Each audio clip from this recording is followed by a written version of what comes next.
Alright, so you guys are familiar with the first game, Alice 1. 10 years ago on the PC, brought the original dream team that put it together, American McGee, RJ Berg, back now making Alice 2 for the very first time for the consoles as well as the PC. So unlike Crysis, which is going for that gorgeous photoreal look, we really want to make it feel like the user is stepping into a painting. All the original characters are back, the Cheshire Cat, the Mad Hatter, everybody that you're familiar with in Wonderland. And ultimately, the story is about Alice traveling back and forth between her real life in London, where she is a sad, poor orphan, and Wonderland, which is her refuge. But something has gone terribly wrong.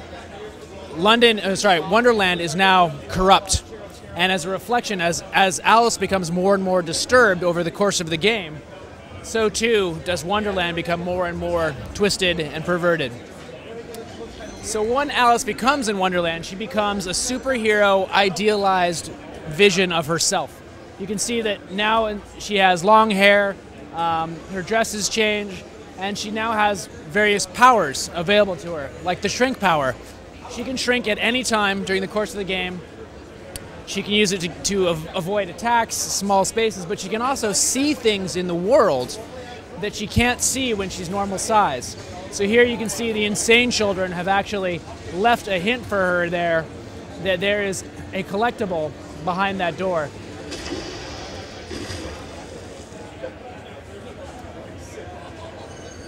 The game is a mix of platforming, which you're seeing just a little taste of here, puzzle solving, and action combat.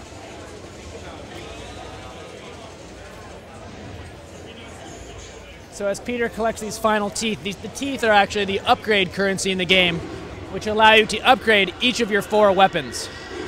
And here we're going to start taking a look at them. The teapot cannon is good for ranged attacks.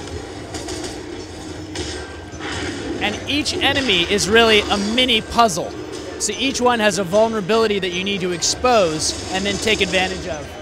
So the card guards here, you can see, as soon as you knock them down, then you can hit them with the hobby horse and smash them when they're on the ground. That's their weakness.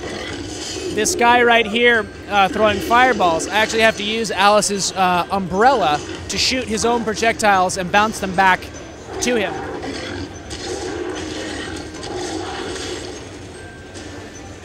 Now that his shield has been broken, he can go after him and try to take out the little doll faces that show his health level.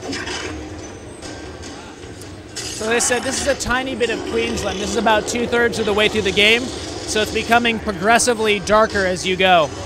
One of the little mini details I love is that the card guards actually have their own suits carved out of their chests and drilled into their skulls.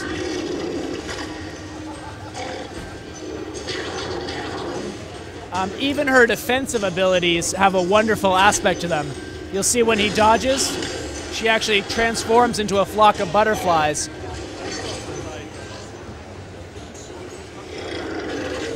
And then reassembles herself as well.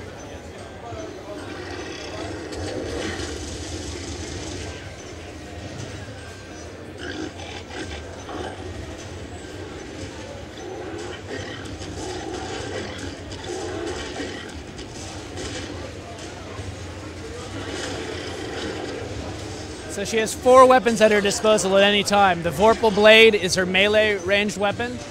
The Hobby Horse is her heavy melee weapon. The Pepper Grinder, which you can see there, is her automatic ranged weapon. And you saw the Teapot Cannon, which is her heavy ranged weapon. But there's one more technique that you haven't seen, which is the Mechanical Bunny. And you can see at any point you can throw the rabbit. And you can use it not only to distract your enemies, but as a remote detonated charge to take the enemy down to his knees and then go after his vulnerable spot.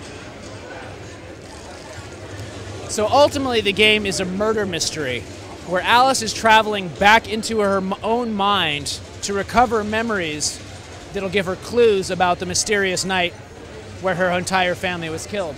So there you can see sometimes there'll be small memories and it'll just be a voice from the past. Sometimes there'll be large memories where it actually is a Victorian paper theater and she actually re-sees in a new light a memory from her past that she has suppressed.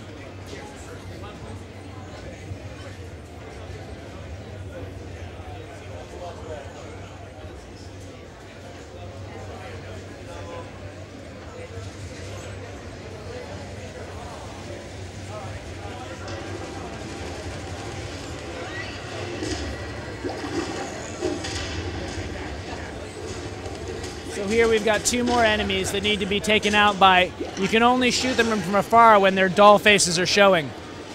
Those are one of the Ruin.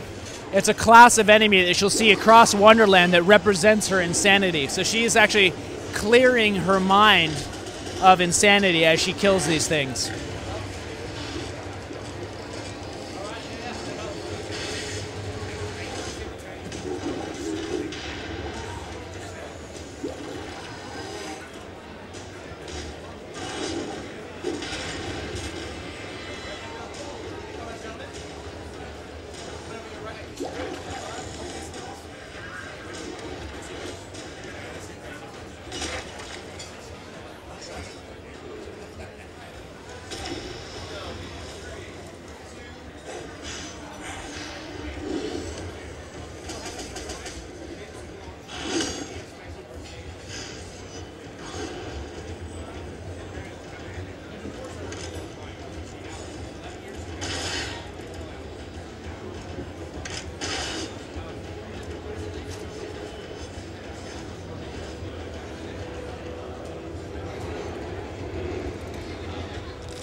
So over the course of this level, and we're showing you only a very small section of it, this is Queensland, the Queen's henchman, the executioner, this giant card you're about to see, has been harassing you and driving you through the level, pushing you further and further on.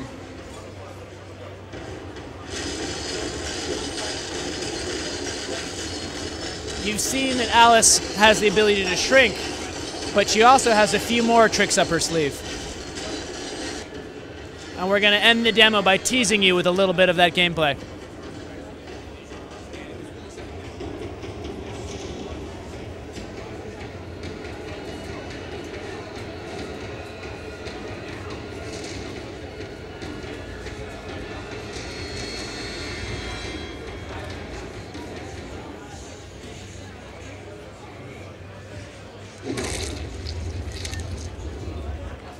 And that's all we're showing today.